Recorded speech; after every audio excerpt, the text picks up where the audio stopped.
munsi mu makuru ku isi hose, inkuru nyamukuru ni intambara, haba izishyamiranyije Uburusiya na Ukraine, Israel na Palestine ndetse n'ahandi. Birumvikana ko n'ubundi batabura kugaruka mu makuru baganira ku nama mpuzamahanga zigamije guhosha intambara no kugarura amahoro hagati y'ibihugu byombi. This summit will be everything we will do and decide on Ukraine. Because this is really the time where we are tested. If we want to stand up for democracy and freedom, it's now, and the place is Ukraine. I expect that NATO leaders will agree a substantial package for Ukraine. There are fundamentally 5 elements in that package. One is that we will establish a NATO command for Ukraine to facilitate and ensure training and delivery of security assistance to Ukraine. But of course, action speaks louder than words. Ku itariki ya 11 Nyakanga umwaka wa 2024, Washington DC habereye inama y'isabukuru y'imyaka 75 y'umuryango w'ubufatanye no gutabarana mu bya gisirikare hagati y'ibihugu byo mu majyaruguru y'inyanja ya Atlantic, OTAN. Ni inama yayobowe n'umunyamabanga mukuru w'uyu muryango, umunyanoruveje w'imyaka 65, Hans Stoltenberg. Ingingo nyamukuru yateranyije iyi nama ni ukwiga ku bufasha bukwiye guhabwa igihugu cya Ukraine mu rwego rwo gukomeza kwihagaraho mu ntambara iki gihugu gihanganyemo n'Uburusiya guhera ku wa 24 Gashyantare umwaka wa 2022. Si ibyo gusa kandi no gukomeza kubaka ubufatanye ku rwego mpuzamahanga hagati y'ibihugu 32 binyamuryango bya OTAN.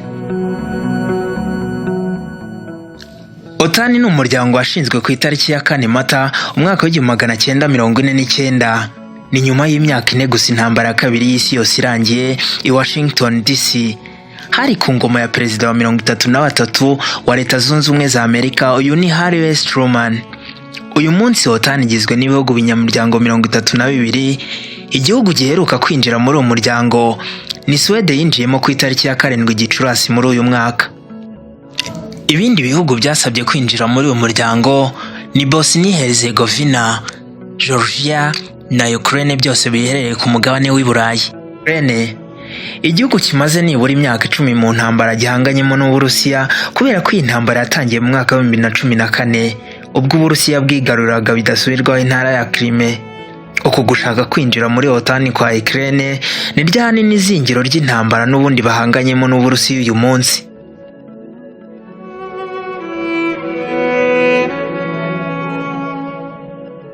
Mu gitondo cyo kwa 11 Nyakanga umwaka wa 2024 mu nama mpuzamahanga y'umuryango wa OTAN Washington DC, abahagarariye ibihugu bya Australia, Ubuyapani, Nouvelle-Zélande, Korea y'Epfo n'umuryango w'ubumwe bw'ibihugu by'Uburayi batangiye kugaragaza ibibazo bihari by'umutekano mu rwego rwo kurushaho gukaza ubufatanye no guhangana n'ibihugu by'Uburusiya, Ubushinwa, Iran na Korea y'Amajyaruguru n'ubundi nabyo bigaragara nk'aho bikorera hamwe mu buryo buziguye.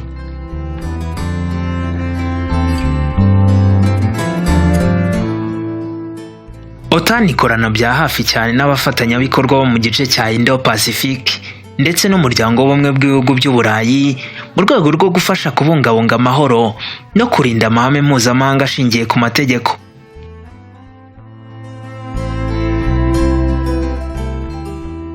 Mu gufata ijambo muri iyi nama, Bwana Stoltenberg yashimangiye kandi ko Ubushinwa ari cyo gihugu gifite urufunguzo rukomeye rw'intambara ishyamiranyije Uburusiya na Ukraine, bitewe n'uko iki gihugu gifite ubushobozi bwo kwerekeza iyi ntambara mu cyerekezo gishaka. Bityo iyi nama ya Washington DC ifata ubufatanye bukomeye hagati ya leta ya Moscow n'iya Beijing nk'impungenge zikomeye cyane ku migendekere y'iyi ntambara ya Ukraine n'Uburusiya, bitewe n'uko Uburusiya n'ubundi budashobora gupfa gutsindwa. Ibi bije nyuma y'ingendo Perezida Vladimir Putin amaze iminsi agira mu bihugu bitandukanye by'uburasirazuba bw'isi, aho yabonanye akaganira kandi agasinyana amasezerano atandukanye y'ubufatanye n'abakuru b'ibihugu na za guverinoma muri ibi bice, barimo Xi Jinping w'Ubushinwa, Kim Jong-un wa Korea y'Amajyaruguru na Minisitiri w'Intebe w'Ubuhinde Bwana Narendra Modi. Nyuma ya saa sita, Perezida wa Ukraine Volodymyr Zelensky yifatanyije n'abayobozi bahagarariye ibihugu binyamuryango bya OTAN mu nama y'umuryango w'abibumbye na Ukraine ku rwego rw'abakuru b'ibihugu na za guverinoma, uyu Volodymyr Zelensky yari yagiye mu nama ya OTAN nk'umutumirwa kubera ko igihugu cye kitaraba umunyamuryango bidasubirwaho wa OTAN. Umunyamabanga mukuru yerekanye ko ibihugu binyamuryango bya OTAN bikomeje gushyigikira Ukraine mu nzira idasubirwaho yo kuba umunyamuryango mushya w'uyu muryango. Ku munsi ubanziriza inama nyirizina tariki ya 10 Nyakanga, ibihugu binyamuryango byemeje ishami rya OTAN rishinzwe umutekano n'amahugurwa muri Ukraine, NATO Security Assistance and Training for Ukraine mu ndimi z'amahanga, byemeje kandi guhuza itangwa ry'ibikoresho bya gisirikare n'amahugurwa kuri Ukraine. Batangaje kandi amasezerano y'igihe kirekire yo gufasha mu bijyanye n'umutekano kuri Ukraine afite byibuze agaciro ka miliyari 40 z'amayero guhera mu mwaka utaha.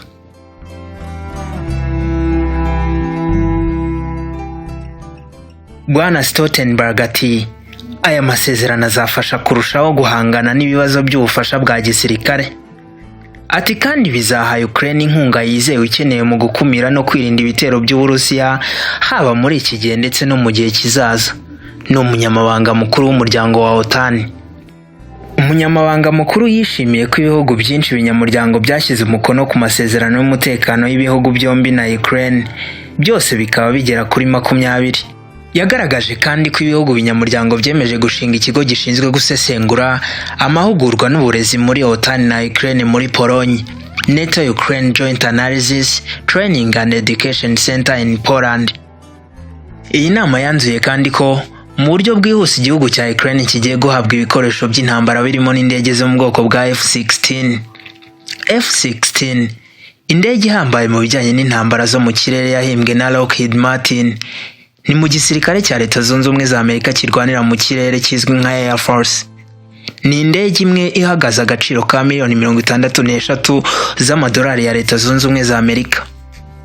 Ibihugu by'Ubuholandi, Denmark, Ububiligi na Norvege byemeye gutanga izigera kuri 80 zizifashishwa n'ihuriro ry'igisirikare kirwanira mu kirere muri Ukraine, rizaba rigizwe n'ibihugu binyamuryango 16 bya OTAN.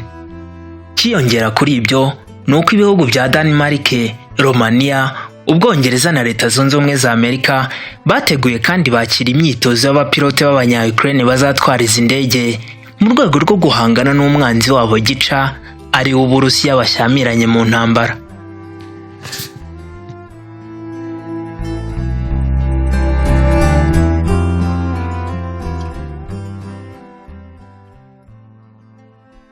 Abantu bose bahanze amaso iby'izi ngufu zikomeje gukusanywa ariko banitegura kwishora mu ntambara n'umwanzi utoroshye ari we w'Uburusiya udasiba kugaba ibitero bikomeye ku gihugu cya Ukraine mu rwego rwo kugikuramo burundu igitekerezo cyo kwinjira mu muryango wa OTAN.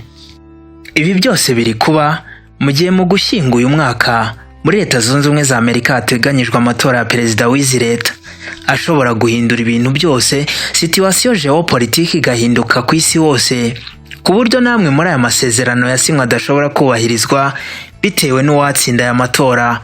Mu gihe Donald Trump yaba atorewe kuyobora iki gihugu, birashoboka ko ibintu byinshi byahinduka bitewe n'ibyo ubwe yitangariza. Hari impungenge ko Donald Trump aramutse atorewe kuyobora Leta Zunze Ubumwe za Amerika yakura izi leta mu muryango wa OTAN, ndetse ntiyahwemye kumvikana avuga ko we natorwa atazabuza Uburusiya gukora icyo bushaka. Mbese muri makeya ntabwo ari mu ruhande rw'abahanganye na leta y'Uburusiya mu buryo buziguye. Gusa ibi bishobora no kuba imvugo ya politike, ariko biramutse bibaye byo amasezerano menshi yasinywe hagati y'ibihugu binyamuryango bya OTAN na Ukraine ashobora kutubahirizwa bitewe n'uko iki gihugu ari cyo gihugu gitanga inkunga iremereye cyane mu muryango wa OTAN, aho gitanga amafaranga agera kuri 30% y'ingengo y'imari yose y'uyu muryango. Mu gihe Donald Trump wakomeje kuvuga ko ashobora gukura igihugu cya Leta Zunze Ubumwe za Amerika mu muryango wa OTAN naramuka atowe, Perezida Joe Biden wakomeje kotswa igitutu no gutererwa icyizere n'abanyamerika benshi bemeza ko ubushobozi bwe bwo kuyobora igihugu bwarangiye kubera ko ashaje.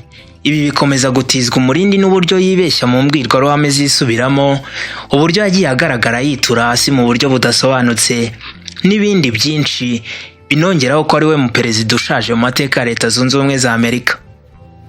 Cyakomeje kubitiza umurindi naho uyu mukambwe w'imyaka 82 Joe Biden Perezida wa Leta Zunze Ubumwe za Amerika yitiranyije Perezida wa Ukraine Volodymyr Zelensky n'uw'u Burusiya mu nama y'umuryango wa OTAN.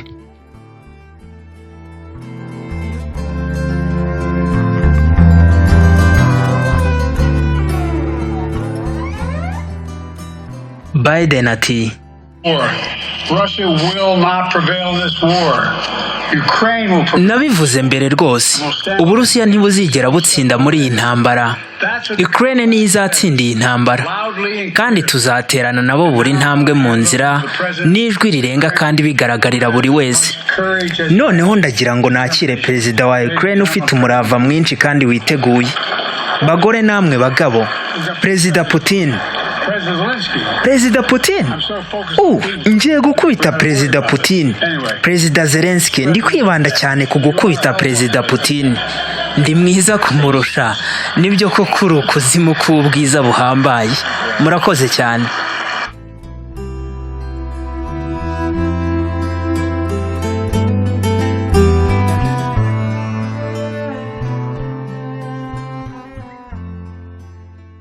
I wouldn't have picked Vice President Trump to be Vice President, but I think she was not qualified to be President. So let's start there. Number one.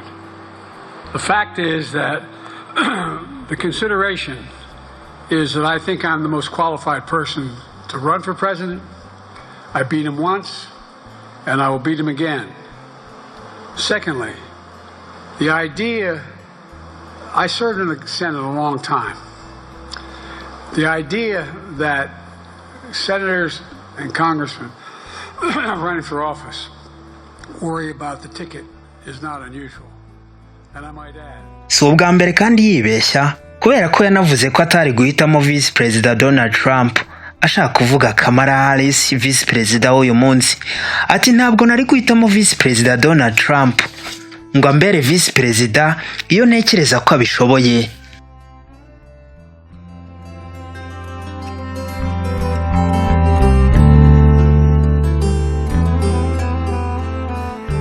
Ibi byose bije nyuma yaho ikiganiro mpaka cyahuje abakandida ku mwanya wa Perezida wa Leta Zunze Ubumwe za Amerika cyabaye muri Kamena uyu mwaka, cyasize Donald Trump ahabwa amahirwe cyane imbere ya Joe Biden uyoboye iki gihugu.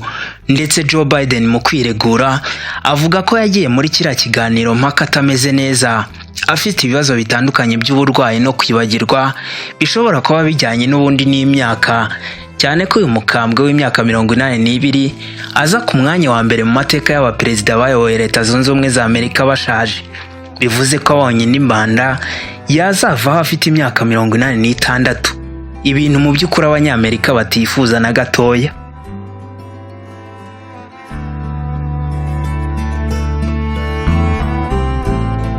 Ibi byose biri kuba mu gihe Iran yabonye umuyobozi mushya, Perezida Masoud Pezeshkian. Aha imikoranire ya Iran, Turukiya, Uburusiya, Ubushinwa na Korea y'Amajyaruguru nta kabuza ntibyabura gutera ubwoba bo mu burengerazuba bw'isi. No kubitega amaso cyane ko icyerekezo cya geopolitike gishobora guhinduka isaha iyo ari yo yose.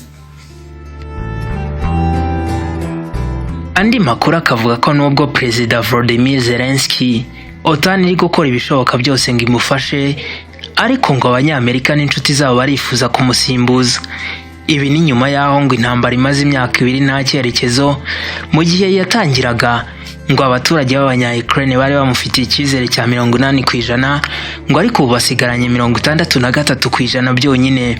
Bitekerezwa ko ngo hari abegerewe babazwa niba bakwemera gusimbura Perezida Volodymyr Zelensky. Iyo n'indi fieto tuzarebaho ubutaha. Ibi byose ni ukubitega amaso. Ni mu gihe ku rundi ruhande nabo badasinziriye. Uburusiya, Ubushinwa, Iran na Korea y'Amajyaruguru nabyo bifite imikoranire mu buryo bwihishe, ariko imikoranire ishobora gutera ubwoba benshi. Tubashimiye ko mudahwema gukurikira ibiganiro byacu. Mukomeze mudushyigikire mubireba, mubisangiza inshuti zanyu, munabikunda, ndetse muduhe n'ibitekerezo ku ngingo twabaganiriraho. Nari Pascal Niyomushumba, naho ubutaha.